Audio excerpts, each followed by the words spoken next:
So the first camera that we're going to look at is the Nikon D5000. This camera is very similar to other Nikons such as the D40 and the D60, and a lot of the settings are changed on the LCD on the back here. If I just initiate the camera, then we can see that a lot of the settings are just changed by pressing this I button in the bottom left hand corner, and then we can move from one setting to the other using this control dial at the back. Before we look at this, let's have a look at the exposure mode dial at the top.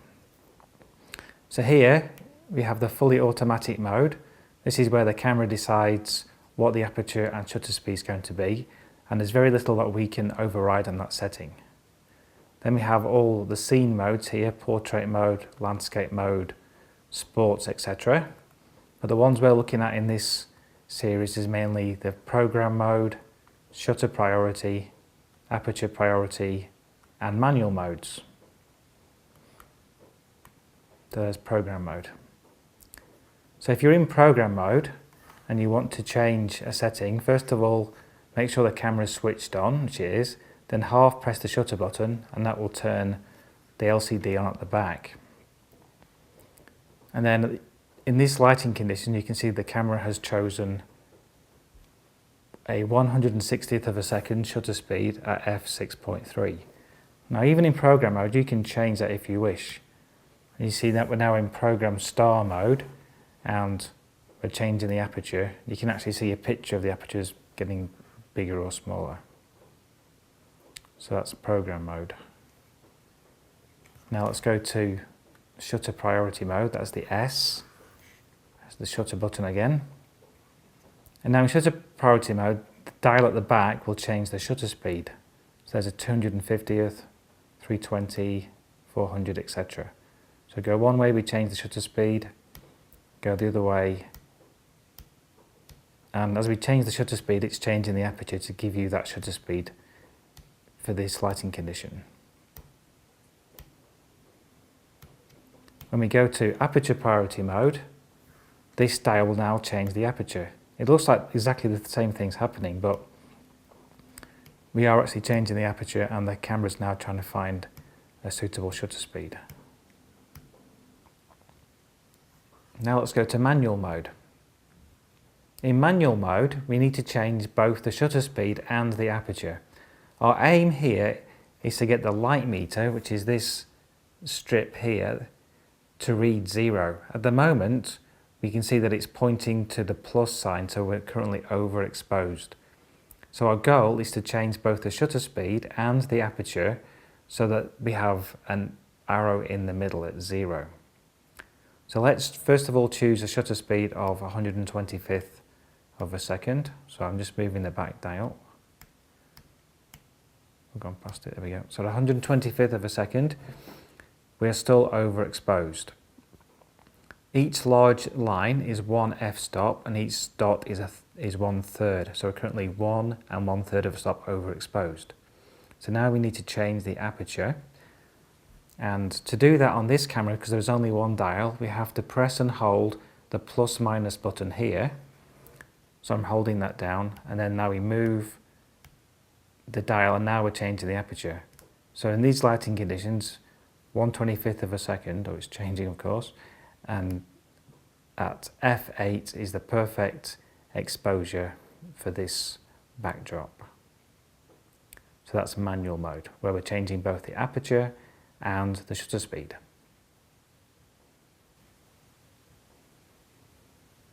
So the next thing we'll look at, we'll go back to program mode. We'll look at some of the basic settings on the back of the camera. So with the D5000, we press the info button. So with the D5000, we press the info button to get these settings on the back. And it starts off with image quality.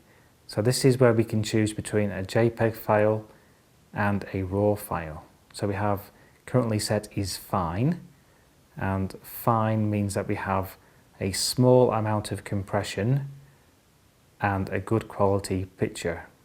So we have a fine, normal and basic are the three settings for the JPEGs, and you'll see that At basic we have 534 pictures, normal gives us 272 and fine is 137. Then we can choose RAW. This is RAW by itself. And then we have RAW plus basic, RAW plus normal and RAW plus fine. So we can have both a combination of a RAW file and a JPEG file if you wish. Go back to fine. Press OK. Then we have the size of the file. The image size refers to how many pixels are going to be in our photograph. So large is a full size, so it's the maximum number of pixels in your camera. Then we have medium and small. I strongly recommend you always keep the camera in large. A couple of times I've had to go down to a small JPEG file when I've been using classroom demonstrations to speed up the demonstration, and then I've gone into the field and accidentally taken photographs with a small picture. So learn from my mistake and leave your camera in the large JPEG file. Okay, next we have white balance. So white balance is currently set to automatic white balance, which is what I recommend. If you want to change it, press the OK button. Then we have the tungsten setting, fluorescent, daylight, flash, shade, and then you can start making presets with a grey card. But you'll probably find that just using either automatic or the built-in presets, you'll be fine. Let's go back to automatic. Then we have ISO. Now some cameras, like some of the Nikons, have this low 1 setting. This means that you're going to take a picture one stop slower than its default ISO, which is effectively 100 ISO on this camera. A low ISO is useful when you want to get a very slow shutter speed in bright conditions, and they indicate this by showing you a waterfall. But normally we want to keep it at about 200 ISO. Remember, if you go too high on the ISO, you're going to end up with a very noisy photograph, and we'll show you that in some examples. So try and keep it low and only increase the ISO when you need to get a faster shutter speed. Now we have what's called the release mode. And then we start off with single release mode. This means that when you press and hold the shutter button, it will only take one picture. So I'll do that now. Just press OK. I'm going to keep my finger on the shutter button, and it only takes one shot.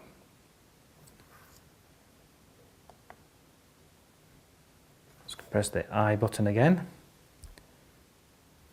Sorry, press it twice. Press the I button again, go back to release mode. Now we're in continuous release mode. Let me take a picture again. So as I hold the button down, it will continue to take a series of photographs until you take your finger off the button.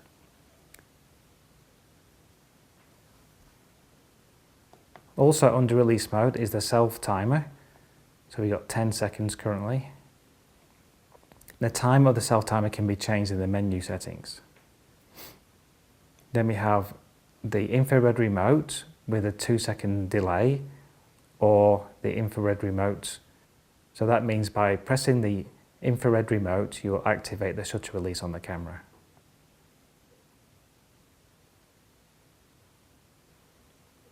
Let's have a look at the playback mode now on this camera. So to play back the pictures, I'm going to press this playback triangle here. You've got a nice shot of my daughter Kendra. And if you want to zoom in to make sure the photograph is sharp, then use the plus and minus buttons here. So we can zoom right in and we can see, yeah, it's a nice sharp photograph. You really cannot judge how sharp your focusing is by looking at the full view of the picture. Because basically on most of these LCDs you've got between 300,000 and 1 million pixels, but the photograph itself is 12 million pixels. So you're losing about 30 pixels to every one you're seeing here. So don't assume the picture is sharp just by looking at the full view on the back. Now on most Nikon SLRs, if you press the up and down button here, then we now get more information about this particular photograph. So we see lots of information such as the exposure mode, the aperture that was used, the flash was used, but more importantly, this is also how we find our histogram. If you don't want to see this information anymore, then simply press the up and down button once again. Now the Nikons will also remember which view you had on last. So if I have the histogram view on, and we just leave that now, press playback again, it will give you the same view and even the same picture that we were looking at.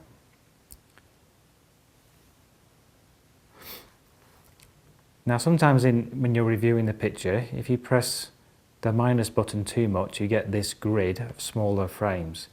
If you don't like that, then just keep pressing the plus button again until you go back to the view that you would like. So that's the playback mode. Now the menu button changes many of the camera's settings. So here we can change things. We'll go up to the top, we've got the playback menu. This is where we can change what information we're going to view, how vertical pictures are portrayed, etc. Then we have the shooting menu. The shooting menu on Nikons mainly affects the image quality. So by changing the items on the shooting menu, you're actually going to change how the photograph is going to look. Some of these settings you'll see we've got the image quality, image size. We've already seen these when we press the information button. Then we have the custom setting menu. So here we can change things like how long the self timer is going to be on for and which functions these dials control. Then we have the setup menu. Here we can format the memory card and clean the sensor. So those are the basic areas of the setup menu. So that's a brief run through as to how to change most of the settings on a Nikon D5000.